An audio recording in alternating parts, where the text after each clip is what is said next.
Dicen que hay miradas que no pertenecen del todo a este mundo, rostros que parecen haber nacido con un suspiro de eternidad.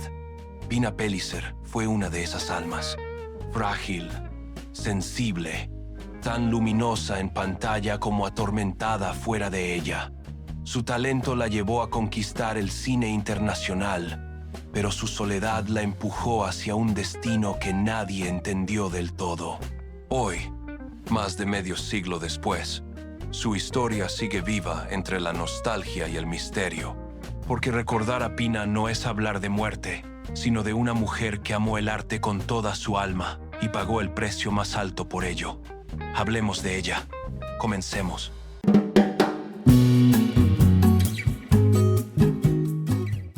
Era el 6 de diciembre de 1964, cuando la noticia sacudió al país entero. Los periódicos amanecieron con titulares que parecían imposibles. Muere la actriz Pina Pellicer.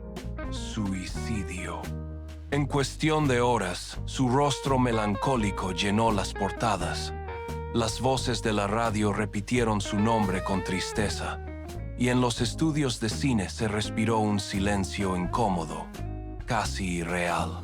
Decían que había muerto por depresión, que no soportó la soledad ni la presión de la fama. Pero detrás de esas palabras, cuidadosamente elegidas por la prensa, se escondía un secreto que la industria prefirió callar. Un secreto que años más tarde pondría en duda todo lo que se creía sobre su muerte.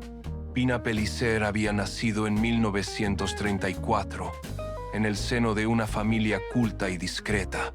Desde pequeña mostraba una sensibilidad inusual, una forma de mirar el mundo con cierta distancia, como si intuyera que su lugar no estaba del todo aquí. Sus profesores decían que tenía una imaginación desbordante, pero también una tristeza que no podían explicar. De adulta, aquella melancolía se transformó en una belleza etérea que la convirtió en una presencia única en el cine mexicano. En pantalla, parecía flotar, hablar con el alma, sentir más de lo que decía. Marlon Brando, su compañero en One-Eyed Jacks, la llamó un espíritu transparente, frágil, hermoso y demasiado consciente del dolor del mundo. Pero esa misma intensidad que la hacía diferente también fue la que la condenó al aislamiento. Al regresar a México después de filmar en Estados Unidos, Pina descubrió que el medio artístico no perdonaba la autenticidad. Los productores la consideraban una mujer difícil, demasiado seria, demasiado introspectiva. No se ajustaba al molde de la estrella luminosa.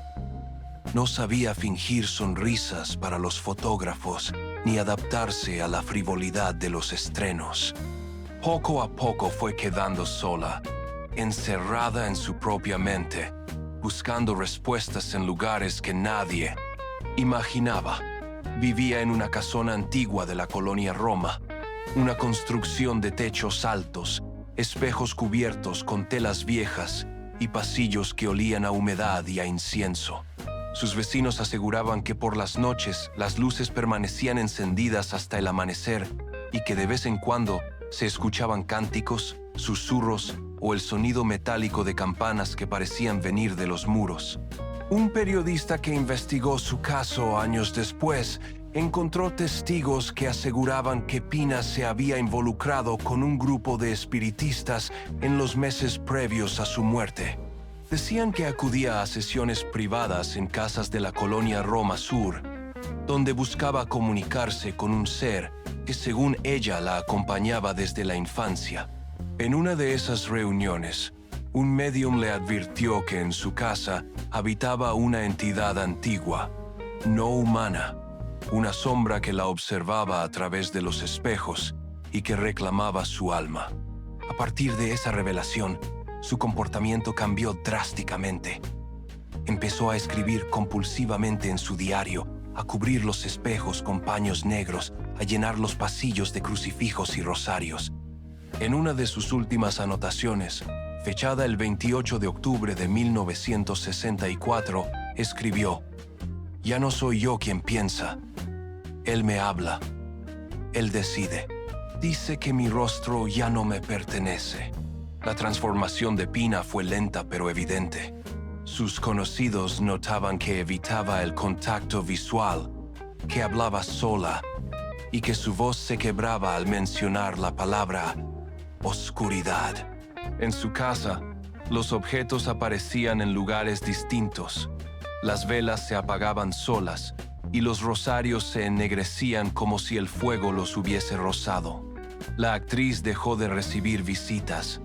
Su familia, preocupada, intentó convencerla de mudarse, pero ella se negó. Decía que debía quedarse allí, porque él no la dejaría ir. Nadie supo a quién se refería. La madrugada del 6 de diciembre fue la última que alguien la vio con vida. Un vecino declaró haber escuchado un canto, bajo, casi un rezo, alrededor de las 3 de la mañana, seguido de un golpe seco y luego silencio. Horas después, la policía encontró su cuerpo recargado contra la pared de su habitación. No había señales de pelea ni de violencia externa, pero la escena desconcertó a los agentes.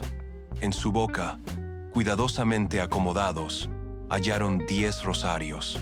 En el suelo, un pentagrama trazado con tiza blanca rodeado de velas negras aún humeantes.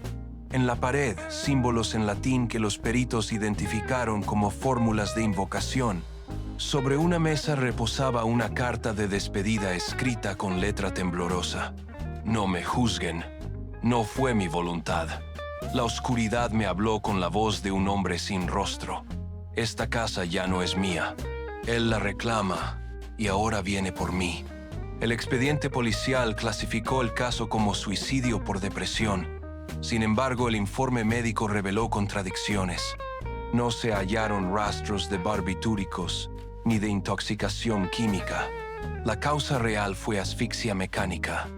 Pero las marcas en el cuello no eran externas, sino internas, como si la presión hubiese venido desde dentro del cuerpo.